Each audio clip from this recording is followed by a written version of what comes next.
Simon, en prenant l'enfant, dit « Christ va déterminer le destin, amener la chute et le relèvement de plusieurs en Israël. » Il y a différentes traductions de ces mots. Premièrement, cela peut signifier que certains tomberont pour ne jamais se relever, car ils entrent en conflit avec le Seigneur Jésus. Ils trébucheront sur une pierre qui les fera tomber. Il est dit dans l'Écriture, en Ésaïe 8,14, qu'il serait une pierre d'achoppement. Beaucoup heurteront leurs pieds contre elle et tomberont la tête la première. Combien cela est vrai, et c'est réalisé. Nous entrons en conflit avec le Seigneur Jésus, en n'étant pas disposés à accepter l'offense de la croix, à endurer l'affliction avec le peuple de Dieu, mais plutôt à apprécier les plaisirs du péché pendant un temps. En n'étant pas disposés à prendre la croix et à le suivre, beaucoup sont tombés la tête la première. Leur destin a été déterminé par leur contact avec le Seigneur Jésus, et il en est toujours ainsi. De ce point de vue, il est établi pour la chute de beaucoup. Il est là pour mettre en évidence si nous voulons vraiment travailler avec Dieu ou pas. Beaucoup venant à lui découvrent que Christ et son chemin sont un scandale et se sont détournés pour aller ailleurs. Dieu sait où pour la chute de plusieurs. L'autre aspect concerne le relèvement de plusieurs. Quelle glorieuse histoire est liée à cela.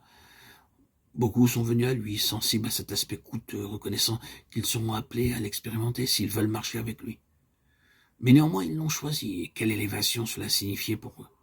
Oui, du fumier, il relève l'indigent. 1 Samuel 2,8. Vous et moi savons un peu ce que cela signifie d'avoir été relevés par notre union avec le Seigneur Jésus.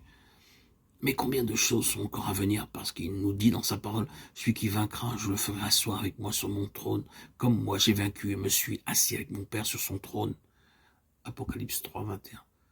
Quelle suprême élévation, quelle merveille que le Seigneur nous annonce. Les hommes qui ont été élevés par le Seigneur, Jésus pourrait nous raconter leur longue et merveilleuse histoire. Quant à la position de notre destinée, certains tomberont et d'autres seront élevés. Leur attitude envers Christ déterminera jamais ce qui sera. Ces mots peuvent également signifier que beaucoup tomberont et se relèveront également à cet égard. Ils sont une armée nombreuse. Je vois Pierre dans cette compagnie.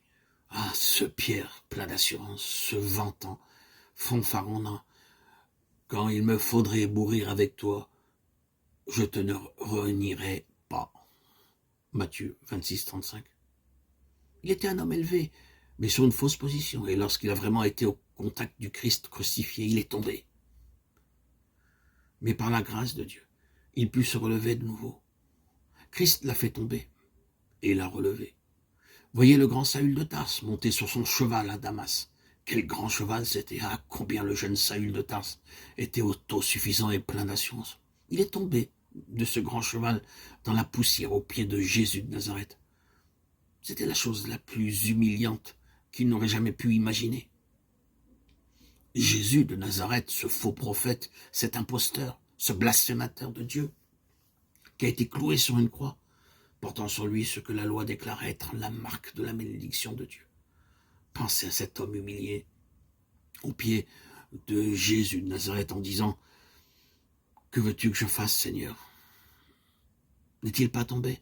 Oui, mais n'a-t-il pas été relevé? Cet enfant est destiné à amener la chute et le relèvement de plusieurs. Et il en sera toujours ainsi, d'une manière ou d'une autre. Nous tomberons devant Jésus-Christ, ou selon notre attitude et la réponse que nous lui donnerons, nous serons relevés. Il l'a déterminé selon que nous refusons ou acceptons, que nous obéissons ou que nous désobéissons. Descendons de notre propre force naturelle dans le brisement, l'humiliation et la honte, à ses pieds confessant le Seigneur. Une main nous prendra et nous élèvera vers de merveilleux sommets de grâce, frères et sœurs, bien-aimés en Christ.